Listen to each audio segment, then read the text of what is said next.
I would have to say, honestly, in looking at these photos, they're pretty much as I remember President Kennedy at the time, except for that little incision that seems to be coming down in the parietal area, except for that little incision, except for that little incision, except for that little incision. The location of the head wound is key evidence. Since a bullet almost always makes a small wound when it enters and a large wound when it exits, a big wound at the back of JFK's head would indicate a shot from the front, and more than one shooter. Most of the doctors and nurses who treated the president at Parkland did see a large wound at the rear of the head.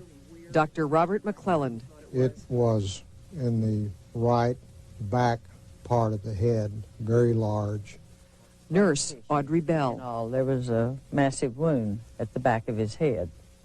Dr. Charles Carrico. There was quite a large defect about here on his skull. Dr. Ronald Jones. Well, my impression was that there was a wound in this area of the head, right in this area. But 6 of the Dallas doctors testified they saw a part of the brain called the cerebellum protruding from the president's head wound. The cerebellum is located at the extreme back of the head. And a portion of the cerebellum fell out onto the table as we were doing the tracheostomy. It did. Mm-hmm. So the wound was very far back here. Right. That's one of my more vivid memories, I would say, of the whole thing. That was particularly grim to see that portion of the brain ooze out of the wound as I sat there looking at it, stood there looking at it. So that stays with you pretty much. But now, some of the Dallas doctors, like Marion Jenkins, are changing their stories. As late as 1977, Jenkins was saying he had seen the cerebellum protruding from JFK's head wound, meaning the wound was far to the rear. But recently, Jenkins had his first look at the official photos and x-rays. Well, after looking at photographs, some made from this angle, looking down at the top of the head, it did look like cerebellum. It still looks like it, but it's obviously not. I'm not trying to defend it. I've made an error, and I've been, but I say I make errors. I call my kids with the wrong names. The Dallas doctors' recollections about an exit wound in the back of the president's head are confirmed by witnesses at the Bethesda Hospital autopsy. I mean, a big gaping hole in the back of the head. Floyd Reeby, a photographer on duty, talked with Wayne Friedman. So it's like somebody put a piece of dynamite in a tin can and light it off. There was nothing there. Open area all the way across into the rear of the brain like that. From the top of the head almost back to near the base of the skull. You could see where that part was gone. So eyewitnesses in Dallas and Bethesda describe a wound extending all the way to the back of the head. But official autopsy photos and x-rays move the wound all the way to the front of the head. The photos show the back of the head with hair and scalp intact. No large wound. The x-rays show a large wound extending to the forehead. Certainly I can tell you that the wound was not here. There was no damage to the face that was visible.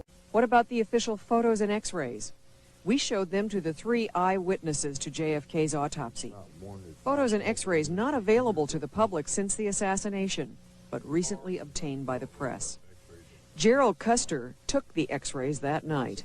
Is this the x-ray picture that you took, and is this the wound that you saw on the president? This area here was gone. Not this area? Not this area. Floyd Reeby assisted with the autopsy photos. The 2 pictures that I've seen that you showed me that are supposedly from the archives are not what I saw that night. Now, I don't know where those pictures came from. The back of the head looked like that? What did the back of the head look like? It had a big hole in it. This whole area was gone. Does that look like what you saw? No, it doesn't look like what I saw.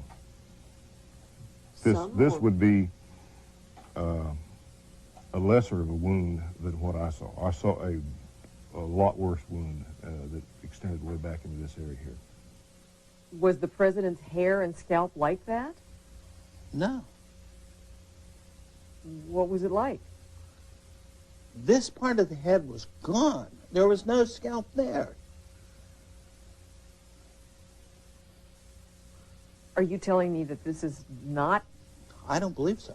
You don't think this is an No. honest-to-God No. autopsy photo? No, I don't. What do you think it is? I don't know. It's being phonied someplace.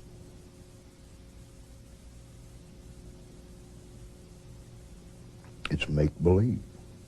And I was probably looking into a wound that was on the lateral or the side part of the head and the back part of the head. It would be this portion of the head right here. As I remember, it's like this.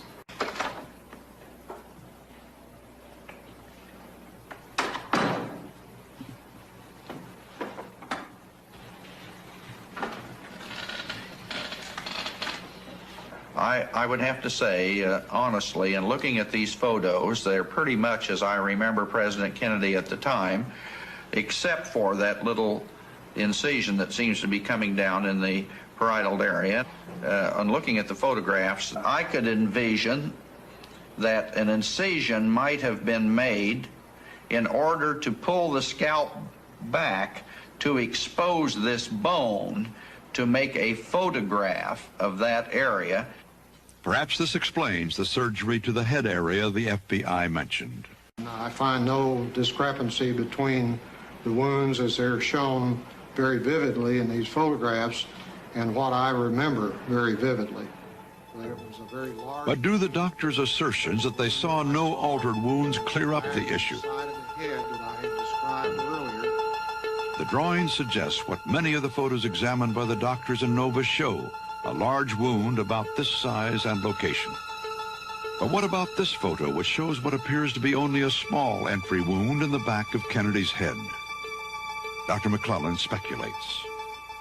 The pathologist has taken this loose piece of scalp, which is hanging back this way in most of the pictures, exposing this large wound, and has pulled the scalp forward to take a picture. Naturally, the scalp appears to be in its normal state, and there doesn't seem to be any sort of wound in the area where I had drawn the picture that showed this large hole.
I interviewed Dr. Perry in 1978, and I showed him the autopsy photographs, which he had never seen before. And he took a look at the throat wound in the photographs, and he stood up at his desk, and he was just shocked. He was silent for a moment, then he said, "I didn't do that." He said, "That's a butcher job." He said, "I didn't do that." And then he relived the entire tracheotomy. He stood up and he had his, what was supposed to be a scalpel in his hand, and he showed doing the incision, and said it was only about a little over an inch long. He says, he just went on and on about why that couldn't have been what he had done.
Well, this is a rounded, beveled wound in the bone, right here. But then here's another rounded wound here, right beside it. Here's a rounded wound. There's a rounded wound. Right. And I can tell you that two rounded wounds besides one another, I mean, this thing has been, something's, you know, has happened to this. This wound is not correct. This isn't right. That is not right. No. What? See, this has been doctored right here. This is laying open. See, the way you have him here, the way they've got him here is skin flaps have been cut or altered or pushed up or changed, and this isn't the way he looked. He looked here where this was wide open with brain open here. This is scalp that's pushed back and it's all distorted. Something's been done right here. And the way he was on the emergency room table is this is open. And this whole area is an open wound.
This is 42. Okay.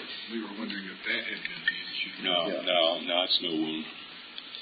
Because in 42, I interpreted that as a wound, and the other is lower down in the neck as just being a contaminant, a piece of brain tissue. That was a wound, and the wound on the skull precisely coincided with it. I can assure you that as we reflected the scalp to get to this point, there was no defect corresponding to this in the skull at any point. I don't know what that is. That could be, to me, clotted blood. I just don't know what it is, but it certainly was not any wound of entrance.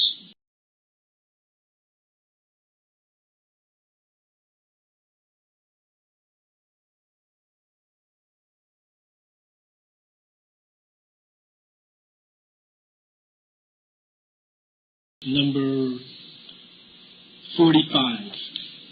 Could you two possibly, thinking back 16 years, I know how difficult it is, but is there any way that you could show us where the entrance was in that room?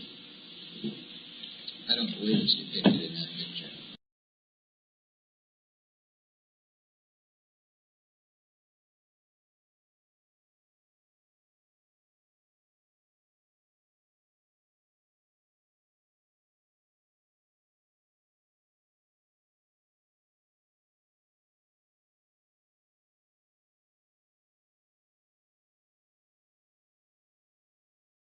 Dr. Fink, upon examining these two areas, what opinion do you have as to what, if anything, that red spot in the upper portion is?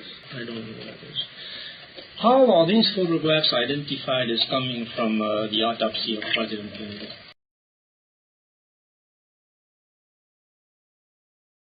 Here on film number 42, taken, color photograph 42, taken at the time of the autopsy, initial JB on the back, is of the back of the skull. Do you remember or have any independent recollection of that condition of the president when you were in the autopsy room? You know, my visual recollection is more of a gaping occipital wound on this, but I certainly can't say that this wasn't the way it was.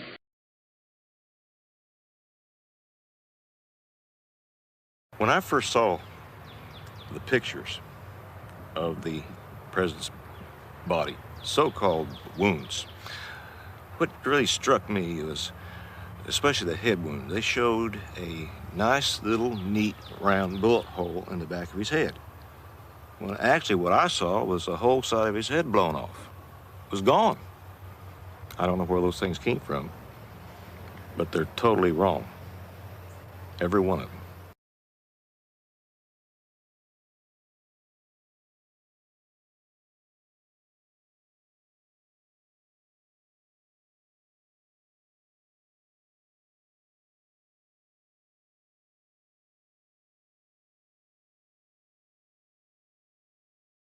Was the president's hair and scalp like that? No. What was it like? This part of the head was gone. There was no scalp there. Are you telling me that this is not? I don't believe so. You don't think this is an No. honest-to-God No. autopsy photo? No, I don't. What do you think it is? I don't know.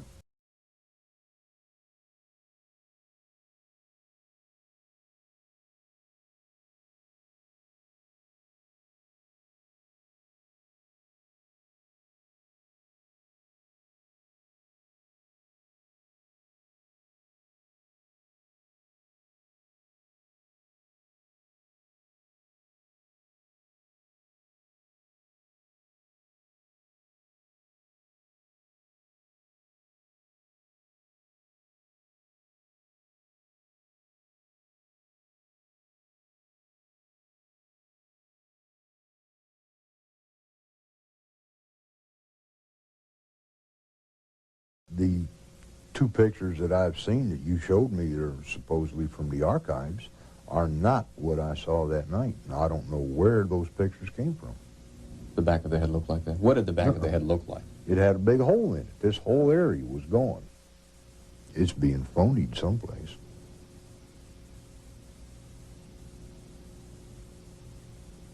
It's make-believe.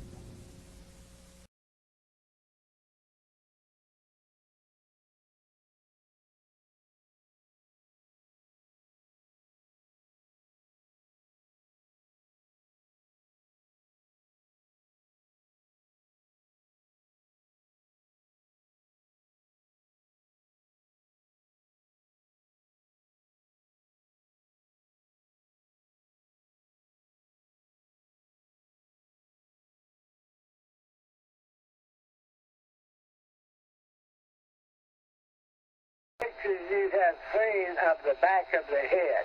So they have portrayed that to be the back of the president's head with this bullet hole in it, an entry wound. That's bullshit and mistake.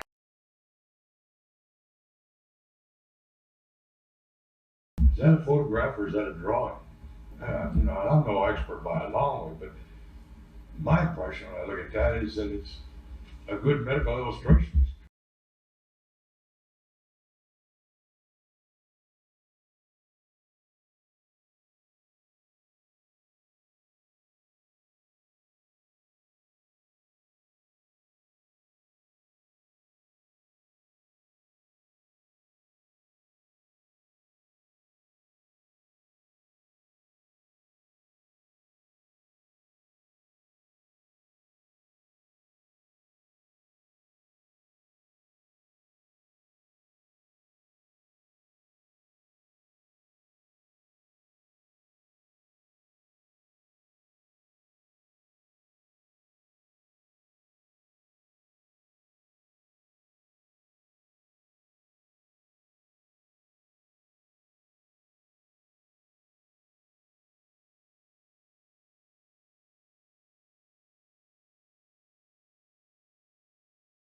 Just so the record's clear, the paper does not correspond to the paper that was used in November 63 at NBC. Okay. You look at the fourth view, which is identified as the posterior view of wound of entrance of mitral high and shoulder, corresponding to colors numbers 38 and 39. Ms. Spencer, do you have the fourth view in front of you now? Can you tell me whether those photographs correspond to what the photograph that you developed in November of 1963? No, that's not. In addition to what you have already said in describing the other photographs, is there anything additional in these photographs that appears to you to be different?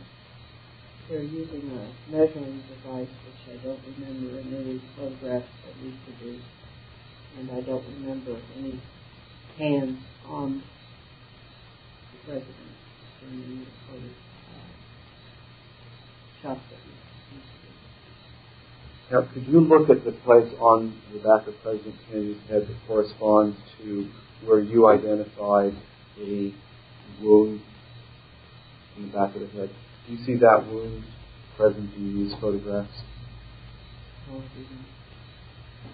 Would this view have shown the wound that you previously saw in the photographs of President Kennedy's head?